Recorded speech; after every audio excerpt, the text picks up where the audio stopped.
তাহলে মুসলমানদের সংখ্যা হলো 700 লোক নিয়ে আল্লাহর নবী উহুদের ময়দানে চলে গেলেন। ওই যুদ্ধে রাসূল ব্যাপকভাবে মার খাইলেন।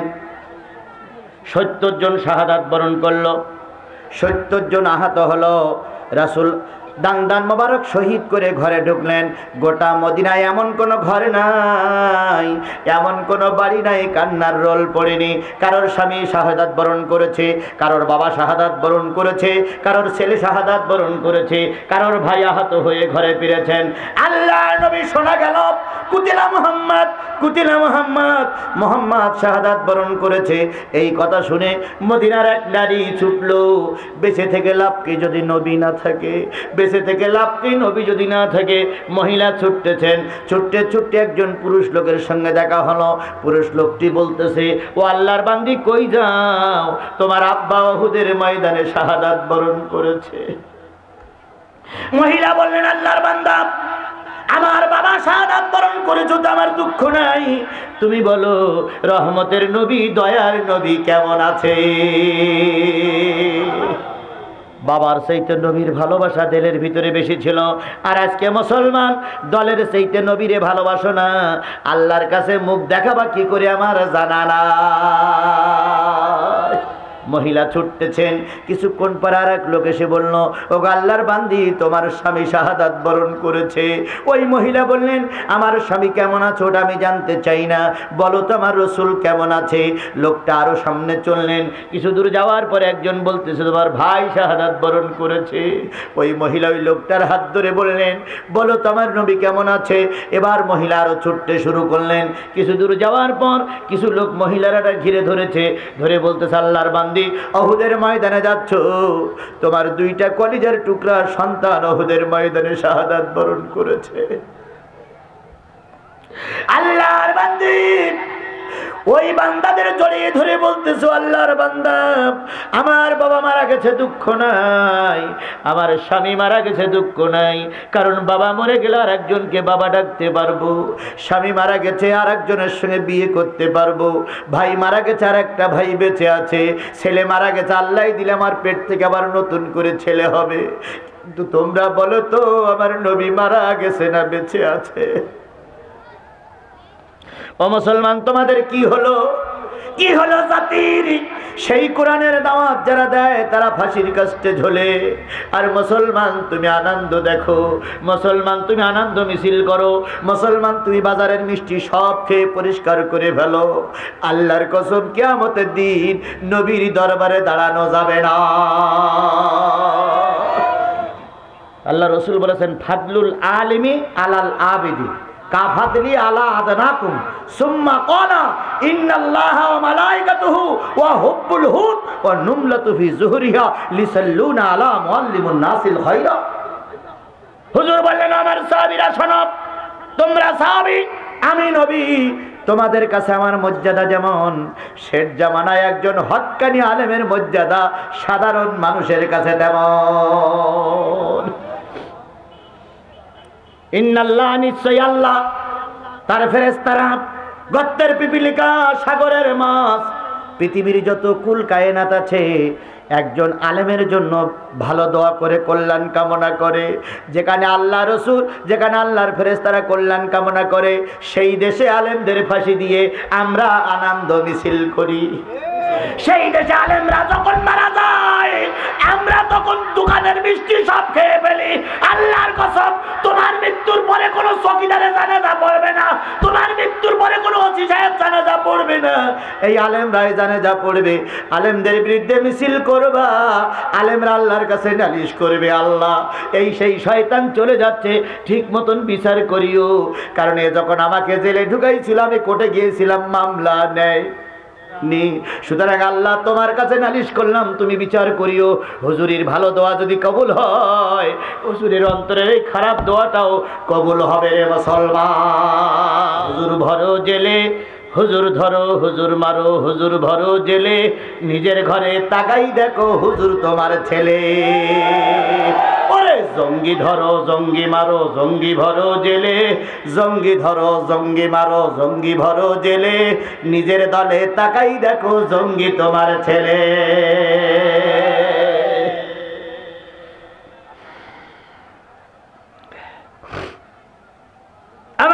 বাবাজিরা, উহুদের ময়দানে রাসূল দান মোবারক শহীদ করলেন। মুসলমান মারা শহীদ হলো কয়জন, আহত হলো কয়জন? রাসূল ব্যথিত মন নিয়ে মদিনায় ঘুরলেন, মদিনায় ঢুকলেন। মদিনার ঘরে ঘরে কান্নার রোল পড়ে গেল। এমত অবস্থায় মদিনার মসজিদ আজান হয়ে গেল। আল্লাহু আকবার, আল্লাহু আকবার, আল্লাহু আকবার,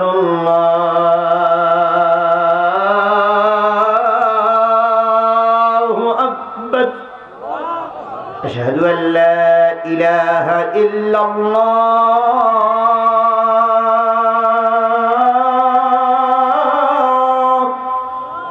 মুসলমানরা সব কোন দিকে ঢুকলো?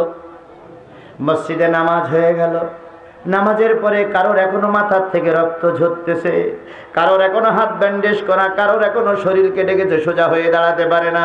মুসলমানেরা মসজিদের ভিতরে বসে দোয়া বলতেছে, আলোচনা করতেছে, এমন কি কাজ করলে, এমন কি আমল করলে আমরা সবাই জান্নাতে যাব? এমন কি ভালো কাজ আছে যে এই ভালো কাজগুলো করলে আমরা জান্নাতে যাব? সকলে মিলে পরামর্শ করলো, এই ভালো কাজ একমাত্র নবী ছাড়া আর কেউ বলতে। সুতরাং নবীর কাছে প্রশ্ন করো। প্রশ্ন কে করবে? সবাই মিলে সিদ্ধান্ত নিল আবু বকর প্রশ্ন করুক। আবু বকর বলেন, রসুলের এখনো ক্ষত জায়গা শুকায় যায়নি, রসুল এখনো রক্তাক্ত, এই কঠিন প্রশ্ন আমি করতে পারবো না। তবে আমার বিশ্বাস ওমরের প্রশ্ন করতে পারবে। ওমর তুমি প্রশ্ন করো। ওমর বলেন, আমি প্রশ্ন করতে পারবো না। আলী তুমি প্রশ্ন করো, করতে পারবো না। ওসমান তুমি প্রশ্ন করো, করতে পারবো না। এই আলোচনা যখন চলতেছিল, রসুল তখন হুজরাখানায় আয়েশার ঘরে সেবা শুশ্রূষা নিচ্ছিলেন। এমত অবস্থায় রসুল মসজিদে আসলেন। এসে বলেন, ও আমার সাহাবীরা, তোমরা মসজিদে বসে আলোচনা করতেছিলে কি কাজ করলে জান্নাতে যাবে। তোমাদের আলোচনায় বিনা ফোনে, বিনা টেলিগ্রামে আমার আল্লাহর দরবারে পৌঁছায় গেছে। আরেকটু বলেন সুবহানাল্লাহ, আরেকটু জোরে বলেন সুবহানাল্লাহ। তোমাদের প্রশ্নের উত্তর দিয়ে আল্লাহ পাক সূরা সফ নাজিল করে দিয়েছে। দিয়ে বলতেছেন, ইয়া আইয়ুহাল্লাযীনা আমানু, ইয়া আইয়ুহাল্লাযীনা আমানু হাল আদুল্লুকুম আলা তিজারাতিন তুনজিকুম মিন আযাবিন আলীম। হে ঈমানদারেরা, আমি এমন একটা ব্যবসার কথা কি তোমাদের বলে দেব না, যে ব্যবসা করলে কেউ দোজখে যাবে না। তাহলে কোথায় যাবা? আপনারা জান্নাতে যেতে চান? কারা কারা একটু হাত তোলেন দেখি, কারা কারা জান্নাতে যেতে চান? আল্লাহ সকলকে কবুল করুক, সকলে বলুন আমিন। আচ্ছা, এই মজলিসের ভিতরে কোন সুদখোর আছেন? এই মজলিসের ভিতরে কোন সুদখোর আছেন? তিনজন সুদখোর একটু হাত তোলেন।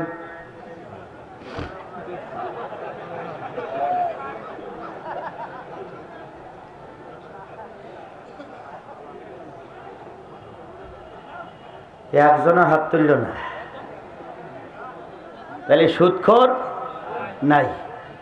সুদখোর, আচ্ছা, সুদখোরেরা ভেস্তে যাবে এমন কোন হাদিস আছে? আবারও বলি, 5 লক্ষ মসজিদ, কোন মসজিদের ইমাম সাহেব কি কোনোদিন ফতোয়া দিয়েছে সুদখোর জান্নাতে যাবে?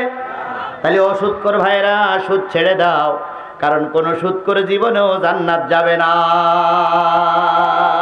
তাহলে আমরা সবাই কোথায় যেতে চাই? জোরে বলেন, কোথায় যেতে চাই? আল্লাহ বলেন, এমন একটা ব্যবসার কথা কি তোমাদের বলে দেব, যে এই ব্যবসা করলে তোমরা কেউ কোথায় যাবে না, দোজখে যাবে না। সে ব্যবসাটা হলো তুমিনুনা বিল্লাহ, আল্লাহর পরে ঈমান আনো, আল্লাহর পরে ঈমান আনো, আল্লাহর পরে ঈমান আনো, আল্লাহর পরে ঈমান আনো, রাসূলের পরে ঈমান আনো। তুজাহিদুনা ফি সাবিলিল্লাহ, যতদিন আল্লাহর জমিনে কোরআন কায়েম না হয় ততদিন জিহাদ ফি সাবিলিল্লাহর কাজ করো। তাহলে দোজখ থেকে নাজাত পেতে গেলে কয়টা জিনিস লাগবে? 1 নম্বর, কার পরে ঈমান আনতে হবে? আল্লাহর পরে ঈমান আনতে হবে। আল্লাহর পরে ঈমান কি আমাদের আছে? জোরে বলেন আছে। আরো জোরে বলেন আছে। যদি তাই থাকবে, সারা জীবন নামাজ পড়লেন, সারা জীবন প্রতিজ্ঞাবদ্ধ হলেন, কোরআনের পক্ষের লোকরে সাপোর্ট করব, 500 টাকার বিনিময়ে আপনি আর এক নেতারে সাপোর্ট করলেন, আল্লাহর পরে ঈমান আপনার আছে বলে মনে হয় না।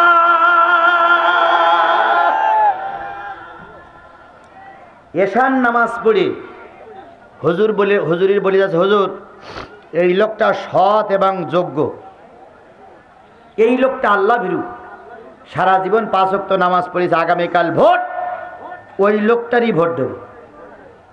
এশার নামাজ পড়ি হুজুরের সঙ্গে বলি চলে গেল। ফজরের নামাজ পড়তে এসে বলতে, হুজুর লোকের ভোট দিয়ে লাভ নেই। কেন? ও কিছু করতে পারবে না। হুজুর বলল, তুই মুসল্লি, কালকে বলি গেল ওই লোকের ভোট দিতে, আজকে বলতেছি ভোট দিয়ে লাভ নেই। ঘটনাটা কি? বাড়ি যেয়ে শোনা গেল রাত্রি 1000 টাকা পেয়েছে। 1000 টাকার বিনিময়ে সৎযোগ্য আল্লাহ বিরুদ্ধে প্রেমিক লোককে ভোট না দিয়ে বাতিল চোর ডাকাত খুনিরে ভোট দিলে তোমার ঈমান আছে বলে মনে হয় না। এরকম বেঈমান আমার সমাজে কম বেশি আছে না নাই? জোরে বলেন আছে না নাই? আর এই সমস্ত নেতারা মাঝে মাঝে কৌশল অবলম্বন করে, ভোট আসলে পরে ওনাদের চরিত্র ফুলের মতন পবিত্র হয়ে যায়। এই যে নির্বাচন হয়ে গেল, 28 তারিখে আমার ইউনিয়নে নির্বাচন হয়ে গেছে। আমার মার কাছে এক নেতা এসে 100 টাকা দিয়েছে, দে বলতে, চাচি খালাম্মা ইফতার করবেন। কোরআন শরীফ সামনে, ইফতার করবেন। আমার মা বলতেছে, রোজা এখনো কনে তার ঠিক নেই, এখন ইফতার করবো তার মানে? কাছে দিলাম, এটা মনে রাখবেন আম্মা। কত বড় কৌশল! একটা ফকিরের 5 টাকা দিতে পারো না, নেতার বাচ্চা নেতা। ভোটের রাত্রি 1000 টাকা আসে কোথার থেকে?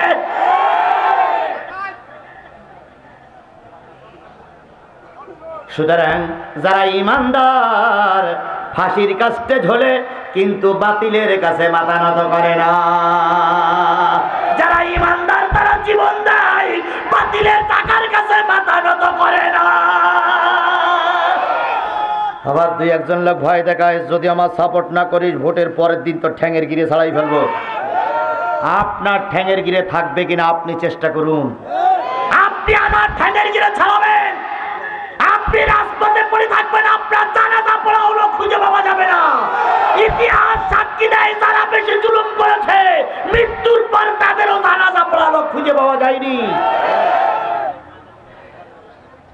আমাদের দেশের এক নেতা খুব দুঃখ করে বলেছিলেন, আমি সব নেতাদের ফাঁসি দেখতে পেলাম কিন্তু মুকির ফাঁসিটা আমি দেখে যেতে পারলাম না। ওনার মৃত্যুর পরে ওনার লাশটাও জাতি দেখতে পায়নি।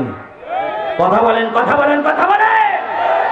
ওনার মেয়ে আর ওনার স্ত্রী ওই লাশের ওই যে গাড়ির কাছে দাঁড়িয়ে দাঁড়িয়ে কেঁদেছিল আর বলেছিল, হে আসমানের মালিক, আমার আব্বা, সারা জীবন তুমি আমাদের লালন পালন করলে কিন্তু মরার পরে তোমার মুখটাও দেখতে পেলাম না। এটাই হলো ইসলামের ইতিহাস, এটাই হলো ইসলামের ইতিহাস। আজকে আমারে কাঁদাচ্ছ, আমার সন্তানকে গুলি করে মারতেছ, মিথ্যা মামলা দিয়ে আমারে জেলে খাটাচ্ছ। আজ হোক কাল হোক তোমার বিচার আল্লাহ করবেই করবেই করবেই।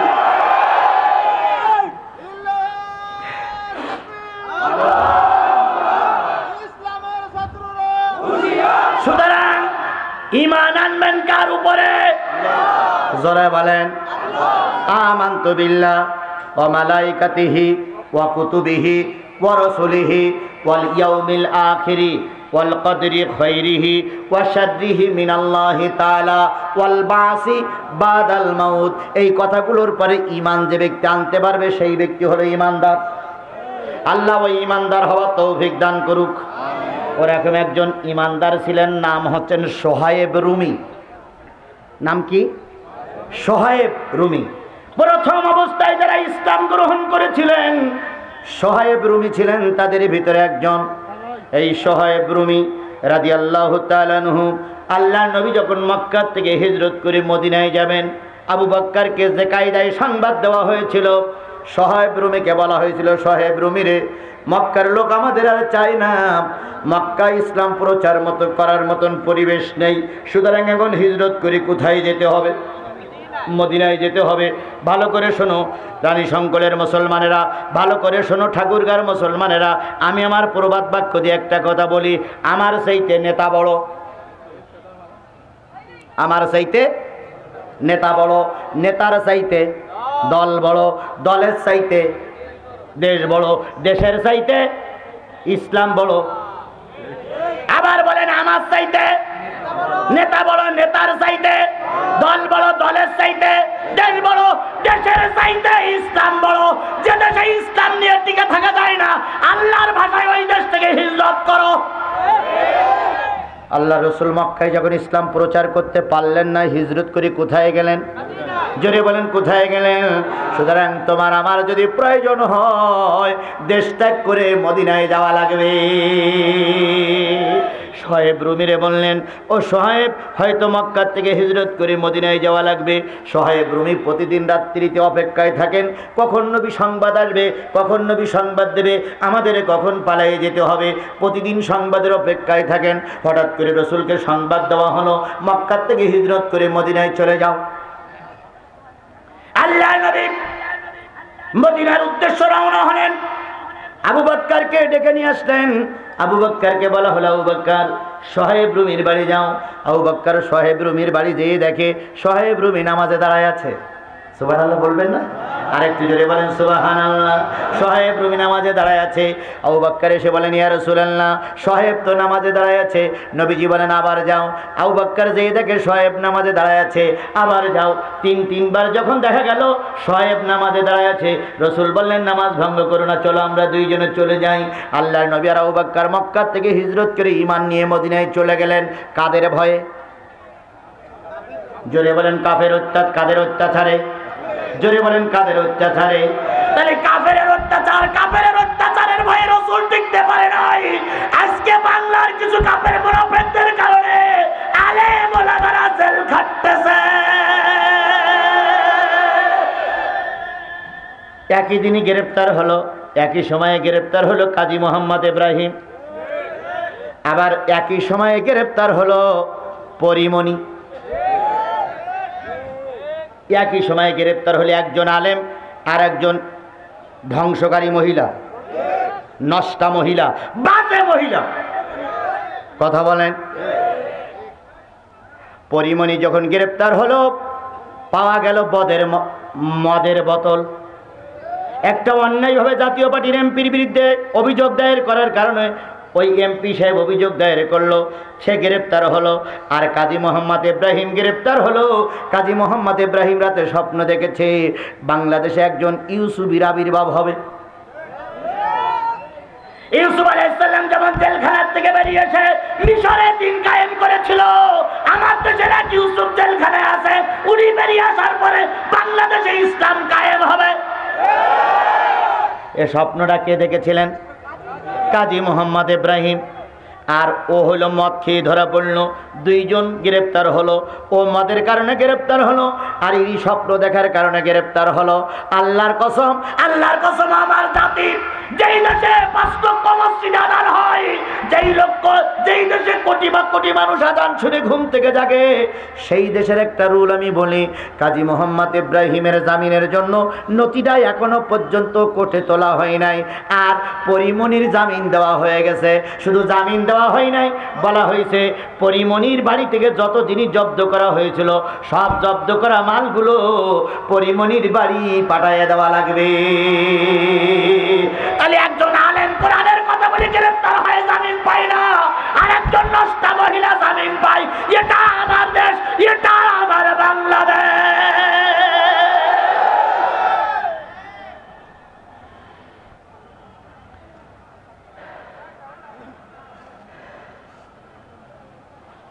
বেশি আছেন তো আপনারা? চলবে, চলবে, চলবে। যদি কোনো বাধা আসে মোকাবেলা করতে পারবেন তো? পারবেন তো? কারা কারা রাজি আছেন একটু হাত উঁচু করে আল্লাহ দেখান। নারায়ে তাকবীর। মাশাআল্লাহ। মশাই কর্তৃপক্ষ বলছে আরেকটু আলোচনা করতে, একটু শুনবেন না? চলবে, চলবে। কতক্ষণ? সারা রাত চলবে। হুজুর মরে মরুক, কিন্তু ওয়াজ চলবে। চা খাওয়া দরকার নেই। আমরা নিয়ত করি সারা রাত না, হুজুর থাকবে যতক্ষণ, আমরা আছি ততক্ষণ। কেবলমাত্র মুনাফিকগুলো উঠে চলে যাচ্ছে, কোন মুসলমানের বাচ্চা উঠে চলে যেতে পারে না। টাকা দেওয়া হয়ে গেছে, এবার যারা উঠতো মুনাফিক, আল্লাহ আমাদের আরো কয়েক মিনিট কবুল করুক। আরো জোরে, আরো জোরে। হুজুররাও চালাক কম না। সারা রাত এক মাহফিলে হুজুর উঠেছে রাত 12টার সময়, উঠে দেখে 18 জন শ্রোতা। কয়জন?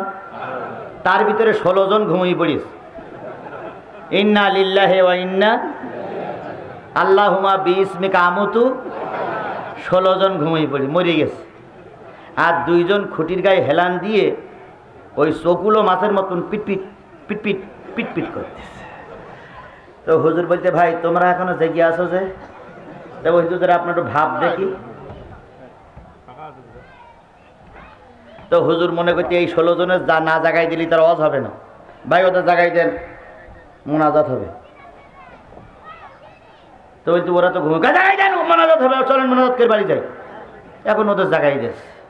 জাগাই দেওয়ার পর হুজুর এবার সবাইকে নিয়ে বলি, ইয়া নবী সালাম আলাইকা ইয়া রাসূল। তাহলে বোঝা গেল এখন শেষ প্রান্তে এসে গেছে। সালাম টালাম করার পরে বলছে সূরা ফাতিহা পড়েন। পড়িস। সূরা ইখলাস পড়েন। পড়িস। তাহলে এবার কি শেষ দিক না? এবার মোনাজাত করেন। মোনাজাত, রব্বানা যালামনা আনফুসানা ওয়া ইল্লাম তাগফির লানা ওয়া তারহামনা লানাকুনান্না মিনাল খাসিরিন। ভাইরা আমার, যারা 5 ওয়াক্ত নামাজ কাজা করবে, 80 হোক বা জাহান্নামে থাকা লাগবে। রমজান মাসে যারা রোজা রাখবে না তাদেরকে জাহান্নামে যাওয়া লাগবে। যে মা বোনেরা পর্দায় থাকবে না স্বামীর কৈফিয়ত দেওয়া লাগবে। এই ঘুমনি লোকগুলো মনে করতেছে কি রে, বললো যে মোনাজাত হবে, এখন দেখি মোনাজাতের ভিতরেই ওয়াজ হচ্ছে।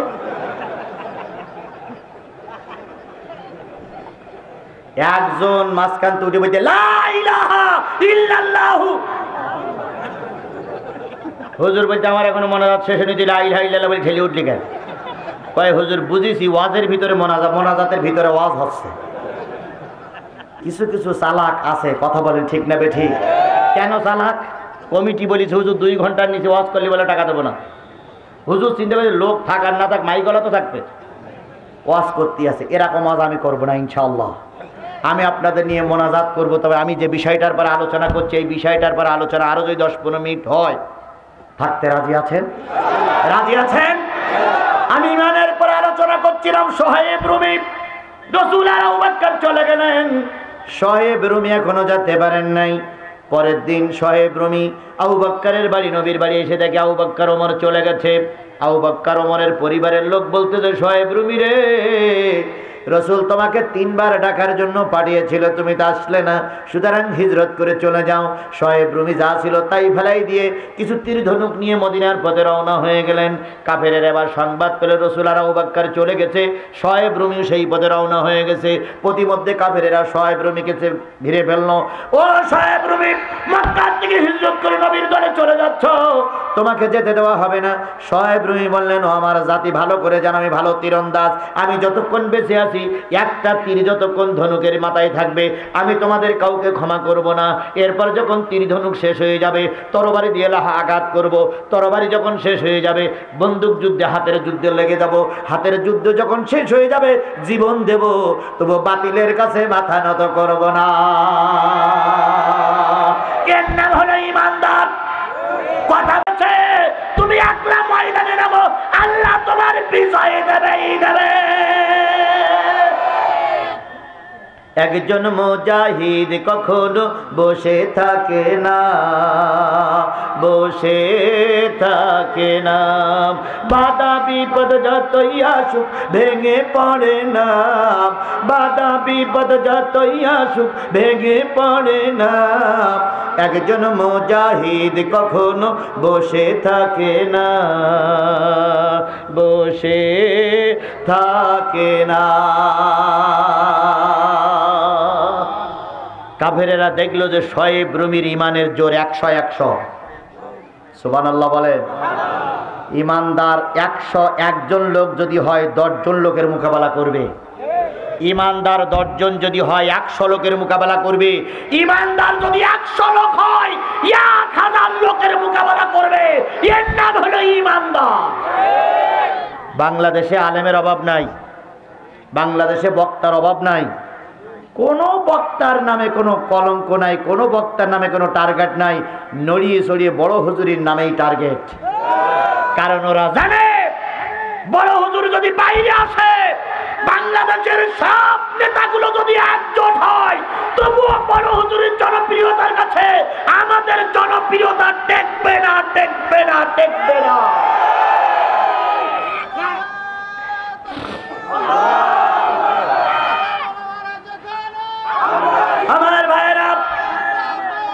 আমার ভাইয়েরা শোয়েব রুমি সঙ্গে আতত করলো।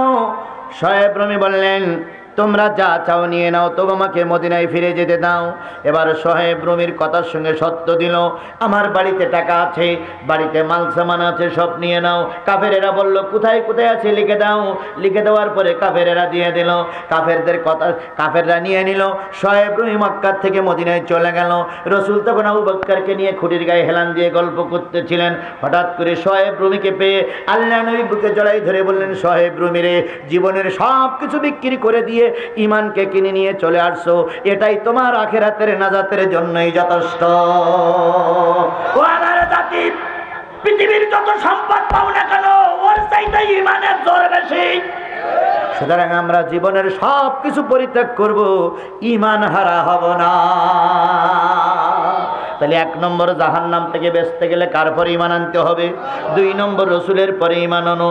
তুমিনুনা বিল্লাহি ওয়া রাসূলিহি, রসুলের পরে ঈমান আনো। রসুলের পরে একজন ঈমান এনেছিলেন, নাম তার আমর বিন সাবেত।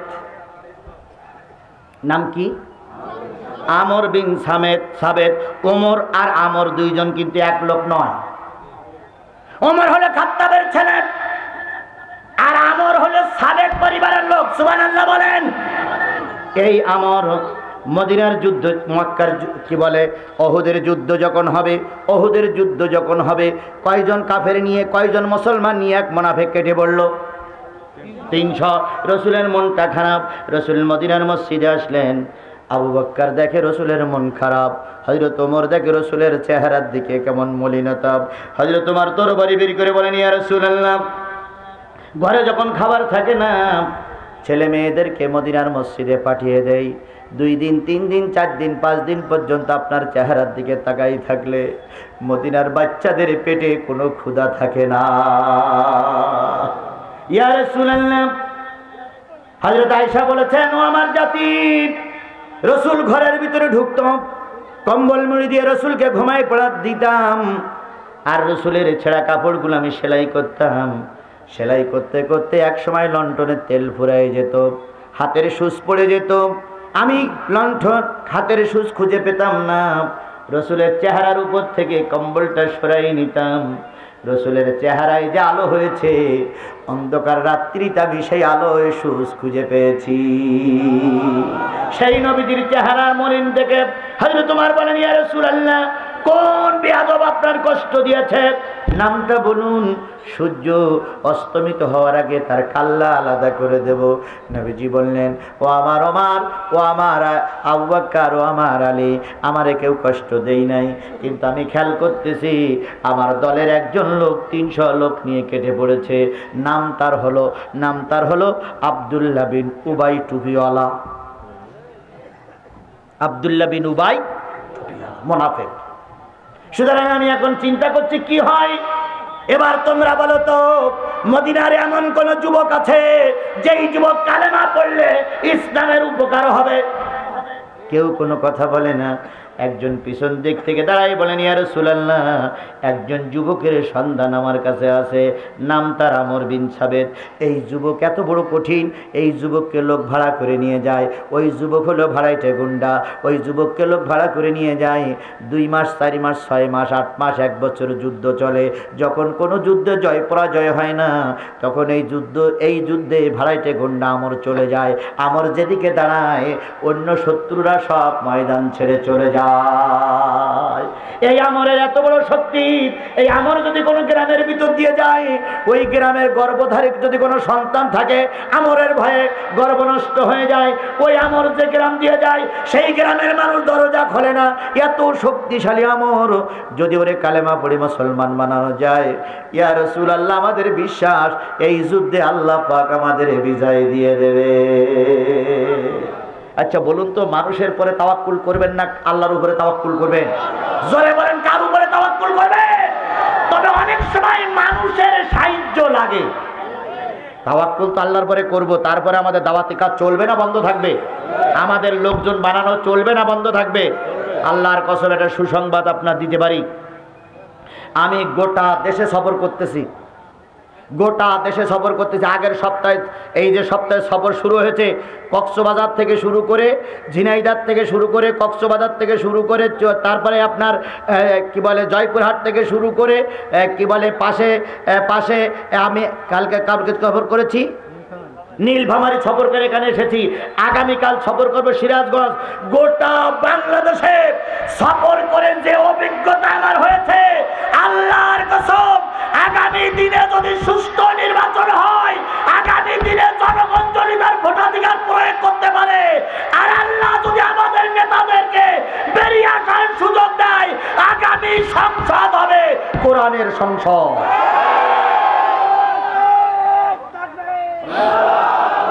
এ কথা আমি জোর করে, শোনো মুসলমান শোনেন, আচ্ছা এ কথা আমি জোর করে কোরআন শরীফ ছুঁয়ে বলতে পারি, আমি যতগুলো জায়গায় গিয়েছি সব জায়গায় দেখেছি আগের চাইতে ইসলামী আন্দোলনের নেতা কর্মীরা অনেক গুণে শক্তিশালী। চরমোনাই হুজুর এতদিন পর্যন্ত বৃহত্তর আন্দোলন, ইসলামী আন্দোলনের বিরুদ্ধে কথা বলেছে, এখন উনি সুর পাল্টাইছে। উনি এখন বলতে চাচ্ছে ঐক্য হওয়া ছাড়া কোনো বিকল্প রাস্তা খোলা নাই। মুরব্বীরা বলি, শায়েখরা বলি, শায়েখ এই বুঝটা যদি আরো 10 বছর আগে বুঝতেন, এই বুঝটা যদি আরো 5টা বছর আগে বুঝতেন, ইসলামী আন্দোলনের বড় বড় নেতাদের আমরা হারাতাম না। এই বুঝটা যদি 2 বছর আগে বুঝতেন, তাহলে আপনাদের দলের যুবক নেতা, যুবক বক্তা মামুনুল হক জেলে যেত না। এই কথা যদি আরো 2 বছর আগে বলতেন, রফিকুল ইসলাম মাদানির রিমান্ডে যেতে হতো না। জাতি যত তাড়াতাড়ি বুঝবে, এদেশে তত তাড়াতাড়ি ইসলাম কায়েম হবে। সুতরাং ব্যক্তি বিশেষের কাছে আমরা ধর্ণা দেই না, আমরা ধর্ণা দেই কার কাছে? জোরে বলেন, কার কাছে? আমরা 10 জন নেতারা ফাঁসিতে ঝুলেছি, 20 জন নেতা কারাগারে আছে, ওতে আমাদের কিচ্ছু যায় আসে না। আমরা যারাই আছি জীবন দেব, রক্ত দেব, তবুও ময়দান ছেড়ে দেব না, দেব না, দেব না।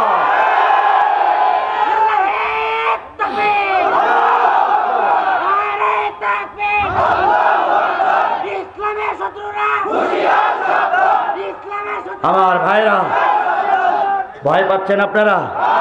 কিচ্ছু হবে না, কিচ্ছু হবে না, শুধুমাত্র ঐক্য থাকেন, কিছুই হবে না। কারণ আমরা এদেশের বৈধ নাগরিক। আপনাদের যদি বুক ফুরিয়ে কথা বলার অধিকার থাকে, আমারও কথা বলার অধিকার আছে। আপনি মিথ্যা কথা বলবেন, আপনার মুখে বাঁধে না, আর আমি সত্য কথা বলতে বাধা আসে কেন?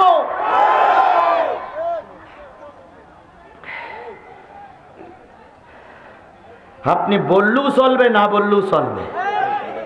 আমি তার আপনার কথা শুনে ওয়াজ করতেছি না, আমি কোরআনের কথা আর আমার গতিতে ওয়াজ চালাচ্ছি। আপনি বললু কি আর না বললু কি, সবাই যদি আমার জন্য বদদোয়া করেন, আমার কেলাও ছাড়া যায় না। আর সবাই যদি আমার দোয়া করেন, তাতে আমার লাভ হয় না। আমার মালিক যদি আমার পক্ষে থাকে, কারোর দরকার নাই। কথা বলেন ঠিক না ঠিক? সুতরাং আমি কার সাহায্য, কার সন্তুষ্টির জন্য কথা বলবো, কার সন্তুষ্টির জন্য ময়দানে থাকবো, কারা কারা আল্লাহ সন্তুষ্টির জন্য কাজ করতে রাজি আছেন? 2 হাত উঁচু করে আল্লাহরে দেখা, জোরে তাকবীর, নারায়ে তাকবীর, নারায়ে তাকবীর। হাত নামান। আমি প্রথমে একটু ভয় খেয়ে গেছিলাম, না ও ভয় না, আমি চিন্তা করলাম যে টাকা কালেকশন করতে গিয়ে লোক যদি সব চলে যায়, তাহলে অশুনিতে হবেন তো ছাগল গরুর। কিন্তু তারপরে দেখলাম টাকা কালেকশনও হইলো, আল্লাহর বান্দারা এখনো আছে। আর আমার বিশ্বাস যদি আরো 1 ঘন্টা ওয়াজ চলে, আরো যদি 1 ঘন্টা ওয়াজ চলে, না না না, অতক্ষণ চলবে না ভাই। মা বোনেরা বসেন, আপনাদের জন্য গুরুত্বপূর্ণ কথা আসতেছে, এখনই হয়ে যাবে ইনশাল্লাহ। আমি সময় শেষের দিকে নিয়ে আসছি। আমার ভাইয়েরা, আমার একজন বীর মুজাহিদ, কিন্তু জাতিতে কি কাফের, জাতিতে কি, এই মুসলমান জোরে বলেন জাতিতে কি। কিন্তু কারোর সাহস হয়নি তার ঘরে কি পৌঁছানো, দাওয়াত পৌঁছানো। ওমর লোকেশন দিল কিন্তু ওমরও যায় নাই, আলী লোকেশন দিল কিন্তু আলীও যায় নাই, আবু বকর পরিচয় দিল কিন্তু আবু বকরও যায় নাই। নবী বললেন, আবু বকর রে, চিন্তা করো না, তোমার রাসূল আমরের বাড়ি দাওয়াত নিয়ে যাবে। ইয়া রাসূলুল্লাহ, লোকটা কিন্তু চরম বিয়াদব, তা বল তিনি লোকের গালে চড় মারে। এরকম ভদ্র ছেলে আমার সমাজে আছে না নাই? আহা, হুজুর টুজুর কিচ্ছু মানে না, শুধু হুজুরকে গালাগালি দেয়। দেও, তোমার হাতে এখন পাওয়ার আছে তাই গালাগালি দিচ্ছ, কিন্তু একটা জিনিস মনে রেখো, একদিন ওই পাওয়ার থাকবে না। আমার দেশের একজন এমপি গালাগালি দিয়েছিল হুজুরদের, হুজুররা সব কুকুরির বাচ্চা। এটা খারাপ ভাষা ব্যবহার করেছিল। গোটা দেশের হুজুরা টার্গেট নিয়েছিল, এই ব্যক্তির জানাজা আমরা পড়ব না। মৃত্যু হয়ে গেল, সারা দেশের লোকের কাছে দাবি করা হলো আব্বা মারা গেছে, জানাজা পড়াও, কেউ পড়ায় না। হঠাৎ করে লাশ নিয়ে ময়দানে হাজির, হুজুরি কাছে ফোন দেয়, হুজুর আব্বা মারা গেছে। হুজুরকে আমার শাশুড়ি অসুস্থ, হুজুর আমার আব্বা মারা গেছে, হুজুরকে আমার বউ হাসপাতালে। কেউ জানাজা পড়তে আসলো না।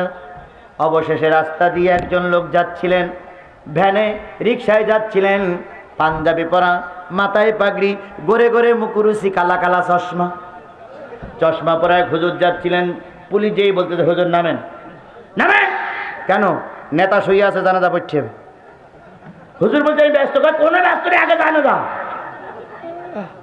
বাধ্য হুজুর জানাজা পড়ে ফেলল। আমরা খোঁজ নিয়ে চিন্তা করলাম, কিরে কেউ জানাজা পড়লেন, এ জানাজা পড়লো কেন? খোঁজ নিয়ে তার বাড়ি পর্যন্ত যেই বলা হলো যে হুজুর জানাজা পড়লেন কেন? কয় আমার এই জায়গায় যদি আপনিও থাকতেন তাহলে আপনিও পড়তেন। কেন? কয় কেরামান কাতিবিন মুনকের নকির সব এক জায়গায় হাজির। কেরামান কাতিবিন আপনারা দেখেননি, কিন্তু সেদিন আমি দেখেছি। সবাই আমার বলছে জানাজা পড়, আনা তো তোর বড় খবর আছে। বাধ্য হুজুর জানাজা পড়েছি, কিন্তু সুযোগ এক কান ছিল, তাই কি আমার উজু ছিল না।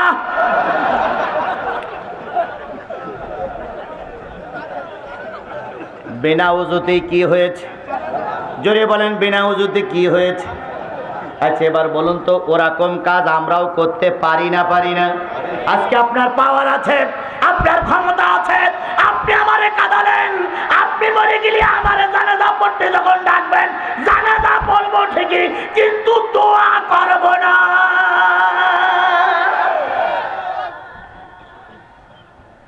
লাশের মাঝখানে দাঁড়িয়ে আমি নিয়ত করেছি, লাশ পড়িয়ে আছে সামনে, কোনো দোয়া কালাম হচ্ছে না, শুধু আল্লাহু আকবার, আল্লাহু আকবার।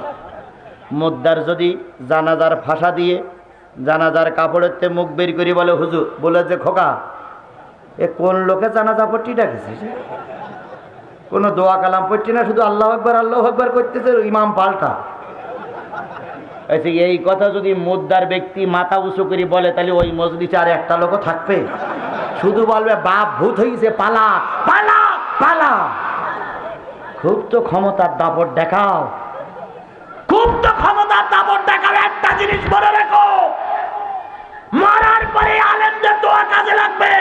আজকে আলেমদের কাঁদাবা, বিনা উজুতে জানাজা হবে।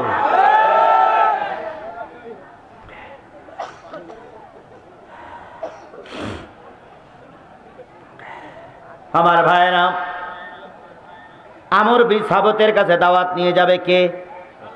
আল্লাহ রসুল। পরের দিন ফজরের নামাজ হয়ে গেল, নবীজি দাওয়াত নিয়ে চলে গেলেন। রসুল পায়ে হাঁটলেন, হাঁটতে হাঁটতে আমরের বাড়ি চলে গেলেন। সুবহানাল্লাহ।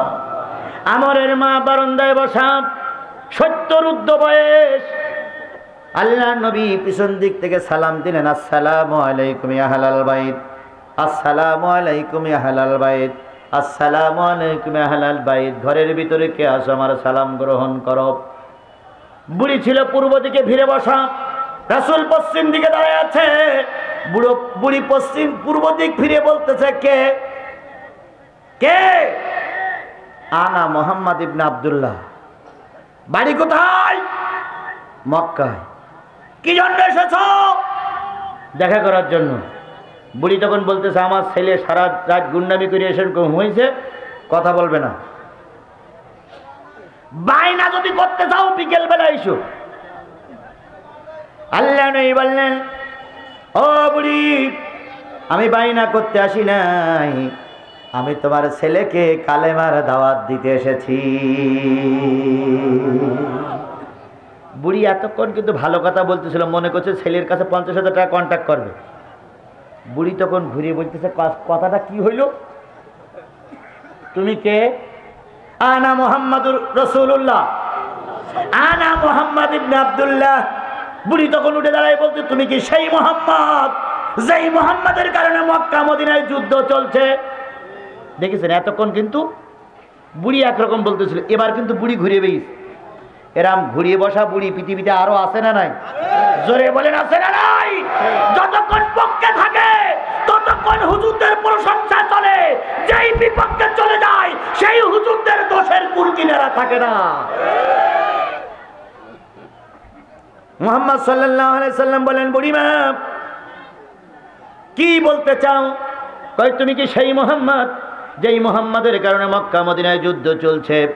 তুমি কি সেই মুহাম্মদ যেই মুহাম্মাদের কাল্লা অনেক টাকার বিনিময়ে ঘোষণা করা হয়েছে?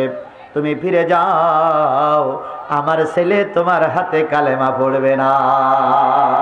ফিরে যাও, নতুবা আমার এই গুন্ডা ছেলে যদি ঘুম থেকে তোমার থেকে উঠে থাকে, কাল্লা আলাদা হয়ে যাবে। এর নাম হলো কি দেখানো? ভয় দেখানো। আল্লাহ নবী বললেন, মা আমি ফিরে যাচ্ছি, তবে তোমার ছেলে যখন ঘুম থেকে জেগে উঠবে তোমার ছেলেকে বলিও আব্দুল্লাহর বেটা মোহাম্মদ এসেছিল দাওয়াতি কাজ করার জন্য, আব্দুল্লাহর বেটা মোহাম্মদ এসেছিল তোমার দাওয়াত পৌঁছানোর জন্য। সুতরাং তুমি আব্দুল্লাহর বেটা মোহাম্মদের কথাটা মেনে নাও, এ কথাটা বলে দিও। আর যদি না হয় মা, আমি আগামীকাল সকালবেলা তোমার বাড়িতে আবার আসব। বুড়ি বলতেছে, সে কোনো কাজ হবে না, যদি পারো 1 লাখ টাকা নিয়ে এসো, কলেমার দাওয়াত দিয়ে কাজ হবে না। নবীজি চলে গেলেন। বুড়ি নবীর পথের দিকে তাকায়ে এক পলক তাকায়ে থেকে বলতেছে, আল্লাহ শুনেছি এই লোকটা মায়ের কোল খালি করে, শুনেছি এই লোকটা সন্তান এতিম করে, শুনেছি এই লোকটা যুদ্ধবাজ, কিন্তু 10টা মিনিট আমাকে আমার ঘরে ছিল, কয়েকটা বার আমাকে মা বলে ডেকেছে। 25 বছর আমার ছেলে যে মা বলে ডেকেছে, তাতে আমি যতটুকু না সন্তুষ্ট হয়েছি, তার চাইতে 100 গুণ বেশি সন্তুষ্ট হয়েছি এই যুবকের 10 বার মা ডাক শুনে। এ আসমানের মালিক, জমিনের মালিক, এতদিন জানতাম মুহাম্মদ ভালো খারাপ মানুষ, কিন্তু এখন জানলাম মুহাম্মাদের চাইতে ভালো মানুষ আসমানের নিচে জমিনের উপরে না। ওয়া ইন্নাকা লাআলা খুলুকিন আযীম, আমি আপনাকে উত্তম চরিত্র দিয়ে প্রেরণ করেছি। আবার ভাইরা, নবীজি চলে গেলেন। বুড়ি এক পলক তাকায় থাকলেন। মৃত্যু বছরে আমরের ঘুম ভেঙে গেছে। আমর ঘুম থেকে জেগে আস্তে করে যে মারে খুঁজতেছে, দেখে মা পথের দিকে তাকায়া চোখের পানি ফেলায় কাঁদতেছে। আমার এবার মার কাঁধের পরে হাত দিয়ে বলতেছে, ও মা, যে ছেলের ভয়ে গোটা মদিনার মানুষ থরথরে করে কাঁপে, সেই আমরের মায়ের চোখে কেন পানি? ও মা, তোমাকে কে কষ্ট দিয়েছে? তোমার বিরুদ্ধে কে অপবাদ দিয়েছে? তোমার বিরুদ্ধে কে কথা বলেছে? একবার নামটা বলো, সকাল হওয়ার আগে, দুপুর হওয়ার আগে কাল্লা আলাদা করে দেব। মা বলতেছে, বাজান রে, কেউ আমাকে গালিগালাজ করি নাই, তিরস্কার করি নাই, তাহলে তুমি কান্দো কেন? এমনি এমনি কাঁদতেছি, জাতির এই ক্রান্তি লগ্ন দেখে কাঁদতেছি। ও মা, একটা সংবাদ তুমি আমাকে দেবে কি? মা বললেন কি? ছেলে বললেন, মা কোন দোকান থেকে আতর কিনে নিয়ে আসছো? কয় কেন? কয় আমি এত ঘুম থেকে জাগি, কোনোদিন এত আতর গোলাপের সুগন্ধ আমার বাড়ি পাই না, আজকে ঘুম থেকে জেগে এত সুন্দর আতরের গন্ধ আমার নাকে লাগতেছে। আমার মনে হয় দুনিয়ার মদিনার কোনো আতরের দোকানে এত নামি দামি আতর নাই। ও মা, তুমি আতর কোথার থেকে ম্যানেজ করেছো মা? মা তখন বললেন, বাজান রে, একটা সত্য কথা বলবো, তুই যদি আমার কথাটা রাখিস। কি কথা মা? ও মা, কি কথা তুমি বলবে? মা তখন বললেন, বাজান রে, আমাদের বাড়ি একটা লোক এসেছিল, যেই লোকটা আসার কারণে গোটা ঘর বাড়িটা আতরের গন্ধে ভরপুর হয়ে গেছে।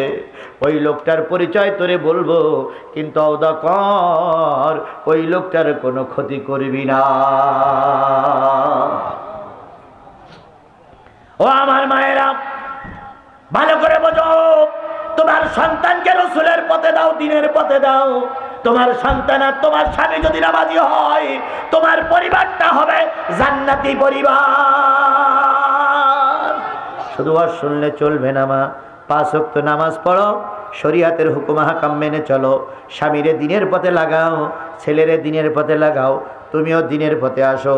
এসে দেখো কোটি টাকা থাকার পরেও যে শান্তি পাওনি, আজকের থেকে দিনের পরে এসে দেখো কোটি টাকার চাইতে আল্লাহ পাক বেশি শান্তি দিয়ে দেবে। শান্তি দেওয়ার মালিককে, জোরে বলেন, শান্তি দেওয়ার মালিককে। আল্লাহ যদি শান্তি না দেয়, দুনিয়ার সব ডাক্তার দিয়ে শান্তি হবে না। হয়েছে ডায়াবেটিস, কি ডাক্তারের কাছে গেছে, তো ডাক্তার পরীক্ষা করে বলতেছে সকালবেলা খাইতে হবে 2 কোণ রুটি, দুপুরবেলা খাওয়া 2 কোণ রুটি, রাত্রি খাওয়া চাউলের যাও মিষ্টি ছাড়া। তো রোগী তখন বলতেছে এগুলো কি খাওয়ার আগে না পরে? তো ডাক্তার তখন বলছে এই খাওয়া আর কিছু খাইতে পারবে না। দুপুরবেলা কখন রুটি, সকালবেলা, আর রাত্রি চাউলের যাও বলেন তো আপনারা। আচ্ছা যাই হোক, চাউলের যাও। তো এখন খাওয়া শুরু করেছে। বলেন তো ছেলে 110 কেজি, কমতে কমতে কয় কেজি হবে? 40 কেজি এসে গেছে। তো বাজার থেকে বড় এক রুই মাছ কিনে নিয়ে আসছে। তা রুই মাছের মাথাটা খাওয়ার দরকার মুরব্বীর, কিন্তু দেশে স্ত্রী খাতি দিয়ে মগজ, ওই রুই মাছের মাথার ভিতরে মগজ টান দিচ্ছে। বুড়ো তখন তাকায়, আল্লাহ আয় করলাম আমি, আর বুড়ি খায়, আমি খাতি পারি না। আল্লাহ, কথা বলেন, কথা বলেন, কথা বলেন। বুড়া তাকায়, বুড়ি কয় কি খবর? কিছু না। তাকাও কেন? এমনি এমনি। আল্লাহ পারে না, পারে না? এ মুসলমান, পারে না, পারে না। সুতরাং এত মাতব্বরি করো কেন? যে কোনো মুহূর্তে আল্লাহ পাক তোমারে সুটকি বানাই কবরে নিতে পারে। কথা বলেন, ঠিক না বে ঠিক? আবার ভাইরা আমর বললেন না, নাম বলো, আমি তার ক্ষতি করব না। বুড়ি বললেন যেই ব্যক্তির নামটা বলবো তিনি হচ্ছেন আব্দুল্লাহর বেটা মোহাম্মদ। আমরের তখন মাথায় রক্ত উঠে গেল। আমর চিৎকার দিয়ে বলল, মা তুমি কি শুনুনি? এই মোহাম্মদের জীবিত অথবা মৃত্যু ধরে দিতে পারলে 100 সোনার উট দেওয়া হবে, 100 সাদা উট দেওয়া হবে। যদি মোহাম্মদদের জীবিত অথবা মৃত্যু ধরে দিতে পারো, মদিনার মক্কার রাষ্ট্রপতি বানায় দেওয়া হবে, দারুণ দায়িত্ব দেওয়া হবে। সুতরাং কোন দিকে গেছে বলো, আমি তাকে ধরে কাল্লা আলাদা করে মক্কার নেতাদের কাছে পাঠিয়ে দেব। বুড়ি ডাক দিয়ে বলে, বাজান রে, তুই নাও না করলি নবীর ছেলে বিয়াদবি করবা না। কয় এখন বড় পুরস্কারের আশায় বিয়াদবি করবো না, এ কথা বলেছিলাম, আওদাটা উঠাই নিলাম। এবার বুড়ি তখন অগত্য বলতেছে, বাজান রে, মোহাম্মদকে খোঁজা লাগবে না, আগামীকাল সকালবেলা মোহাম্মদ আবার আমার বাড়ি আসবে। কারণ নবী ওয়াদা খেলাফ। আমার চিন্তা করলে আগামীকাল আমি কিন্তু তুমিনুনা বিল্লাহি ওয়া রাসূলি, রাসূলের মহব্বতের কথা বলতেছি। আতিউল্লাহ ওয়া আতিউর রাসূল ওয়া উলিল আমরি মিনকুম। আল্লাহর আনুগত্য করো, রসুলের মহব্বত দিলের ভিতরে তৈরি করো। রসুলের অবর্তমানে যারা আলেম আমির হবে, ওই আমিরের আনুগত্য করে চলো যদি মুক্তি পেতে চাও। আজকে আমিরের অনুগত্য করছি না, বরং আমিরকে জেলের খানায় ঢুকাচ্ছি। আমিরের অনুগত্য করছি না, বরং আমির ফাঁসিতে ঝুলতেছে আর আমরা জাতি আনন্দ করতেছি। আল্লাহ যা বলল সম্পূর্ণ তার উল্টোটাই হচ্ছে। আমার ভাইয়েরা, বুড়ি বললেন আমর রে কাল সকালবেলা আবার আসবে। আমর তার দলীয় লোকদেরকে নিয়ে সারাদিন পরিকল্পনা করলো, সারা রাত রসুলের অপেক্ষায় থাকলো কখন রসুল আসবে। সকালবেলা আসলেই তাকে হত্যা করা হবে। আমরের ঘুম ভাঙে, ঘুম আসে, ঘুম ভাঙে, ঘুম আসে, ঘুম ভাঙে, ঘুম আসে, ঘুম ভাঙে, ঘুম আসে। এমন সময় রসুল সকালবেলা হাজির। আর গতকাল বুড়ি ছিল পূর্ব দিকে ফিরে, আজকে বুড়ি পথের মাঝখানে যেয়ে দাঁড়ায় আছে। সুবহানাল্লাহ বললেন না? সুবহানাল্লাহ বললেন না? আল্লাহ নবীকে ডেকে বলতে, আসসালামু আলাইকুম আব্দুল্লাহর বেটা মোহাম্মদ, কেমন আছো? হেদায়েত যাদের আল্লাহ দেয় অল্প দাওয়াতে হেদায়েত পেয়ে যায়, আর হেদায়েত যাদের কপালে নাই নবীর দাওয়াতেও তারা হেদায়েত পায় না। নবীর দাওয়াত শুনেছিল আবু জাহেল, নবীর দাওয়াত শুনেছে আবু লাহাব, নবীর দাওয়াত শুনে ওয়ালিদ ইবনে মুগিরা কালেমা পড়ে মুসলমান হয়নি। আবার নবীর দাওয়াত শুনেছিল ওমর, ওমর কালেমা পড়ে মুসলমান হয়েছে। সুতরাং কপাল যাদের ভালো আজকের মাহফিলে তাদের হেদায়েত হবে, কপাল যাদের খারাপ আমার চাইতে বড় হুজুর আসলেও হেদায়েত পাওয়ার সম্ভাবনা। বলি যে বলতেছে, আসসালামু আলাইকুম বাজান, কেমন আছো? ওয়ালাইকুম আসসালাম মা, তুমি কেমন আছো? দুইজনের সঙ্গে কথোপকথন হচ্ছে। হঠাৎ করে আমরের ঘুম ভেঙে গেল। মা জানি কার সঙ্গে কথা বলতেছে। এবার আস্তে করে আমর ঘুম থেকে জেগে তরবারির মাথাটা নিয়ে, তরবারিটা নিয়ে আস্তে করে রসুলের পিছনে দাঁড়ালেন। রসুলের কাঁধের পরে ওই তরবারির মাথাটা ঠেকাই বলতেছে, মানান্তাইয়া শায়েক, মানান্তাইয়া শায়েক, মানান্তাইয়া শায়েক। ও হে মুরব্বি, কে আপনি? কি আপনার পরিচয়? কি আপনার নাম? নবীজি তরবারির মাথাটা ধরে বলতেছে, আনা মুহাম্মদ রাসূলুল্লাহ, আমি হলাম শেষ জামানার পয়গম্বর নবী মুহাম্মদ। আপনি আমার বাড়ি আসছেন কেন? ভাই দাওয়াতি কাজ করতে। আমার বললেন, আপনি কি আমার পরিচয় জানেন? আমার ক্ষমতা কত তা কি আপনি জানেন? একবার হ্যালো করলি গোটা মাঠ পুলিশই ভরিয়ে যাবে।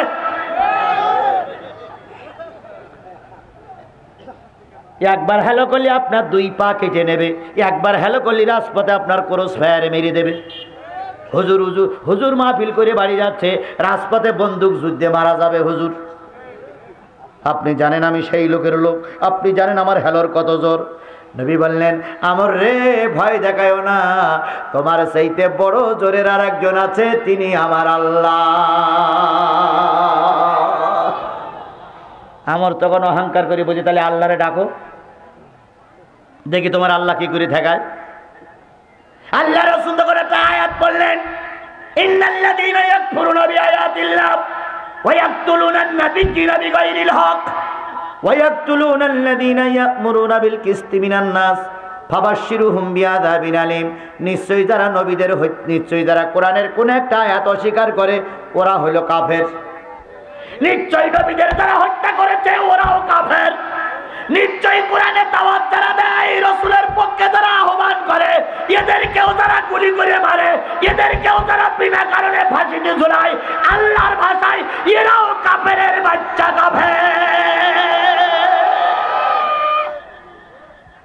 সুতরাং বৈধভাবে যাদের দুনিয়ার মুখ দেখে তারা কখনো নবী হত্যা করে না।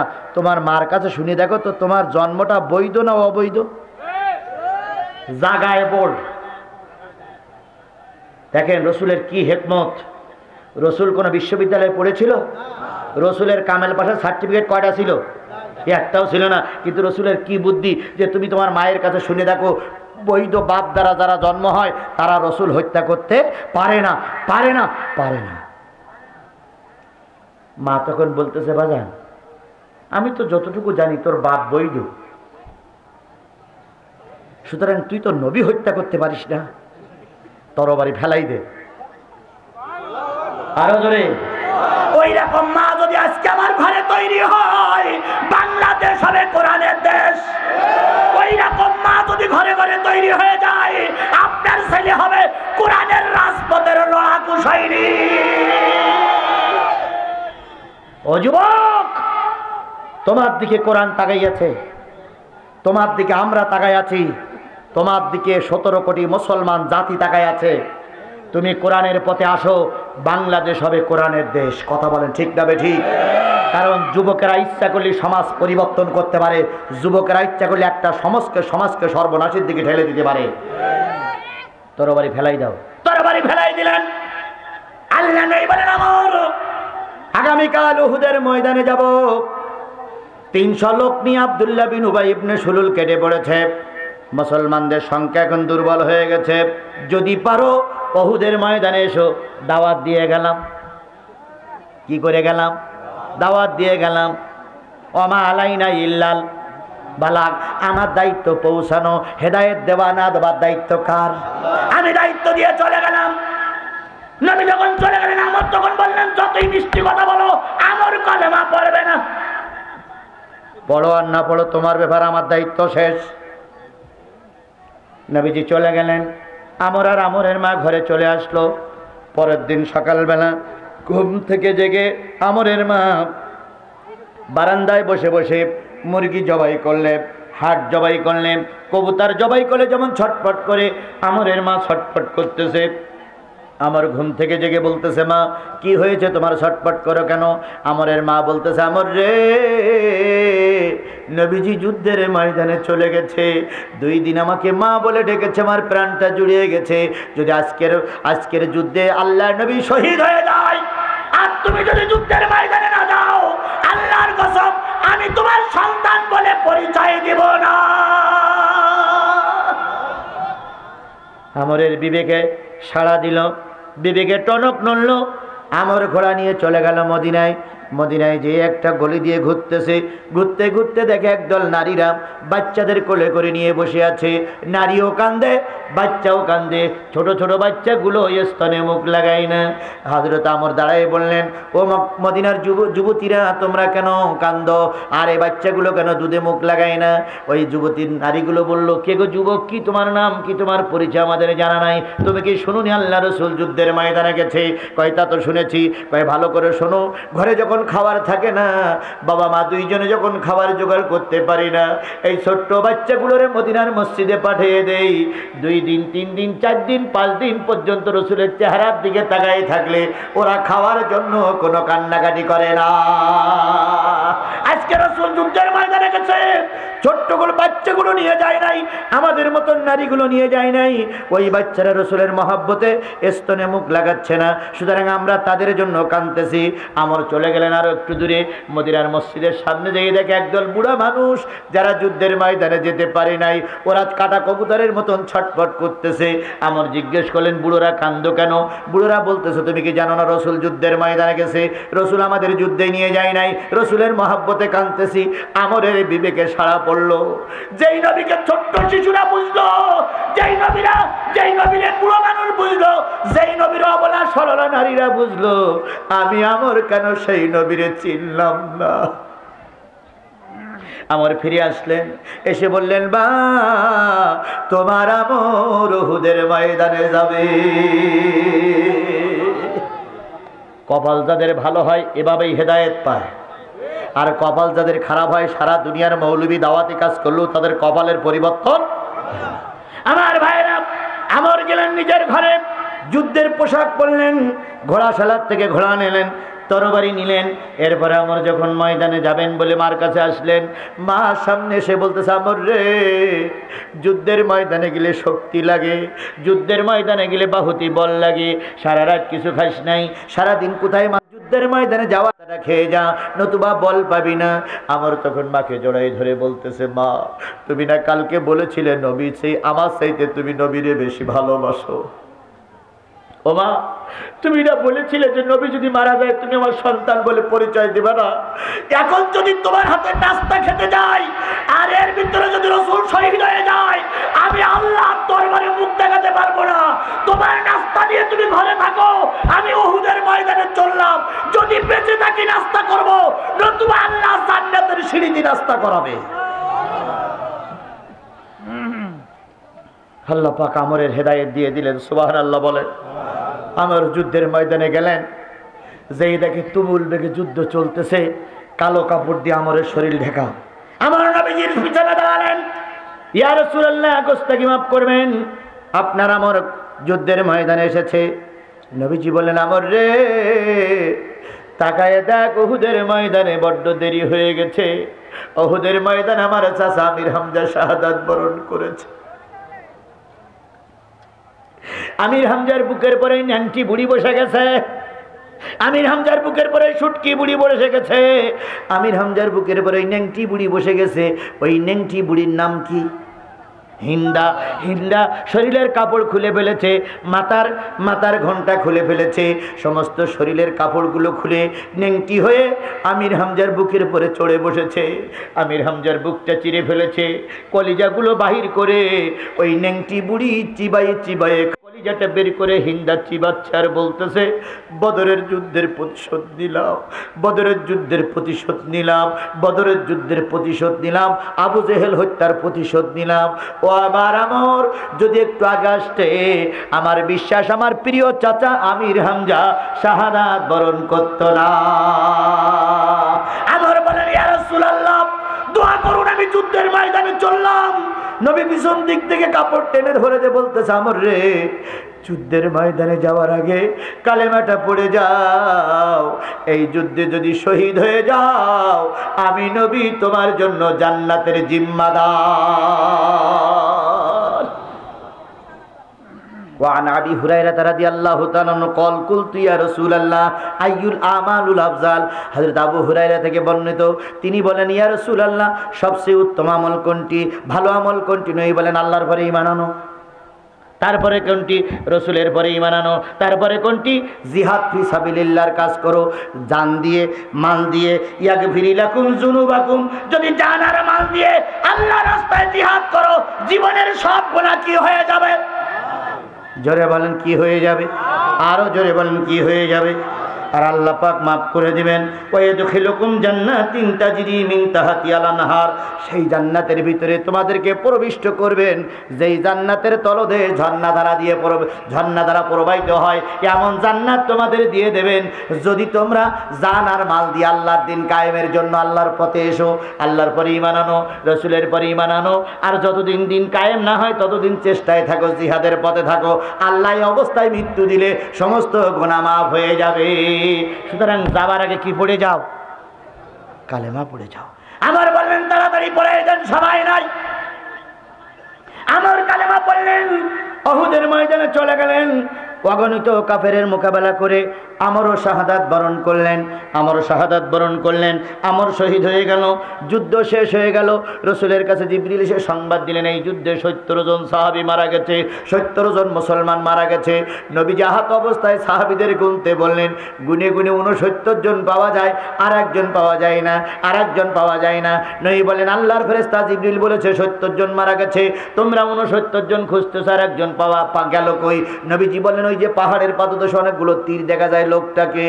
তখন হযরত ওমর বলতেছে, ইয়া রাসূলুল্লাহ 2 দিন দাওয়াতি কাজ করেছেন, যার বাড়ি সেই আমর কালেমা ছাড়াই মারা গেছে, ও আমাদের দলের লোক না।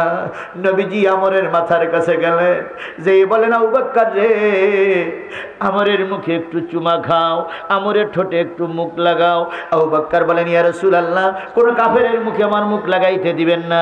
নবী বললেন, না রে আবু বকর মুখ লাগাও। হযরত আবু বকর কষ্ট করে মুখটা লাগালেন, 2 জিহ্বা চুষতে লাগলেন, 2 ঠোঁট চুষতে লাগলেন। নবী বললেন, আবু বকর এত চুষাচুষি করো কেন? আবু বকর বলেন, ইয়া রাসূলুল্লাহ জিহ্বা আর ঠোঁট এত মিষ্টি আমি বুঝতে পারলাম না, এত মিষ্টি তো আমি কখনো দেখি নাই। নবী আবু বকরকে জড়াই ধরে বলেন, আবু বকর আমার আমর যখন যুদ্ধের ময়দানে আসতেছিল, মা তার নাস্তা করাচ্ছিল, মার নাস্তা খেতে যায় নাই, বলেছিল মায়ের নাস্তা খেতে গেলে সময় হয়ে যাবে, যুদ্ধের ময়দানে যাওয়ার সময় পাবো না, এর ভিতরে যদি রসুল মারা যায় মুখ দেখাইতে পারবো না, তাই মায়ের হাতের নাস্তা খাই নাই। আমর শহীদ হওয়ার পরে ফেরেশতারা প্রতিযোগিতা করে আমরের জান্নাতি নাস্তা খাওয়াচ্ছে। হযরত ওমর বলেন, ইয়া রাসূলুল্লাহ এত সুগন্ধ আমি কোথাও কখনো নাকে শুকি নাই। নবী বললেন জান্নাতের সুগন্ধি আমরের মুখ দিয়ে বাহির হচ্ছে। ও আমার জাতি, ও আমার রানী সংকলের ভাইয়েরা, ও আমার ঠাকুরগার মুসলমানেরা, আল্লাহর নবীর দাওয়াত শুনে, কোরআনের দাওয়াত শুনে আমার যুদ্ধের ময়দানে দিয়ে শহীদ হয়ে যদি জান্নাতে যেতে পারে, আজকে যদি তওবা করি, যতদিন বেঁচে আছে কোরআনের পক্ষে থাকবো, ইসলামের পক্ষে থাকবো, দিন কায়েমের পক্ষে থাকবো। এই তওবা করে যদি আগামীকাল ফজরের আগে আল্লাহ আমার উঠায় নেয়, আল্লাহ আমাকে কোথায় দেবে? জোরে বলেন কোথায় দেবে? তাহলে আজকের এই বিশাল কাফেলা যাওয়ার আগে কি আমরা ওয়াদা করতে পারি যতদিন বেঁচে আছি কিসের পক্ষে থাকবো? কারা কারা কোরআনের পক্ষে থাকবেন একটু আল্লাহরে দেখায়া দেন। আয় আল্লাহ, সকলে মিলে আল্লাহ হাত উঁচু করেন, সকলে হাত উঁচু করে আল্লাহরে দেখান, সকলে হাত উঁচু করেন। আয় আল্লাহ, নবী আবুল আহাবের হেদায়েতের বাণী শুনাইছিল, আবুল আহাব হেদায়েত পাইনি। আমি গুনাহগার, আমি গুনাহগার, আমি গুনাহগার। দূর থেকে ছুটে এসে দীর্ঘ 3 ঘন্টা যাবৎ বসে বসে কোরআনের কথা শোনালাম।